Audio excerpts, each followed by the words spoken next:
मैं नीयतुल मुमिन खैरुम मिन अमली, ईमान वाले की नीयत उसके अमल से बेहतर और बढ़ के। इन्नमल अमालु बिन्नियात, अमाल का दारोमदार नीयतों के ऊपर है।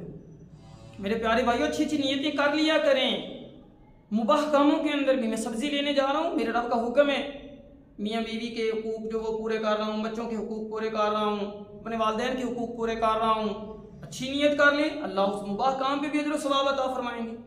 खिड़की रखवानी है आपने, दरवाज़ा रखवाना है, नल लगवाना है, मोटर लगवानी है, अल्लाह मोटर इसलिए लगवा रहा हूँ कि मैं इससे पाकीज़गी और तहारत हासिल करूँगा, मैं इससे वुज़ू करूँगा और नमाज़ पढ़ूंगा, अल्लाह उस पर भी अजर अता फरमाएंगे। दरवाज़ा रखवा रहा हूँ, यहाँ से गुजर के मैं नमाज़ पढ़ने जाऊँगा, ये भी एक नीयत है।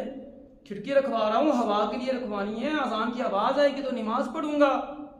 और मेरे प्यारे भाइयों, इन मुबाह कामों के अंदर भी अगर अच्छी नीयत करेंगे, अल्लाह उस पर भी अजर अता फरमाएंगे। और नए कामों के अंदर भी नीयत गड़बड़ हो गई, नमाज है दिखलावे के लिए, रोज़ा, हज, ज़कात, सदका दिखलावे के लिए, तो अल्लाह उस अमल को भी ज़ाया कर देगा। तो ईमान वाले की नीयत उसके अमल से बेहतर है। अच्छी नीयत करनी है, मुबाह कामों के अंदर भी नीयत करनी है, तो इंशाअल्लाह अल्लाह ज़रूर अजर सवाब अता फरमाएगा।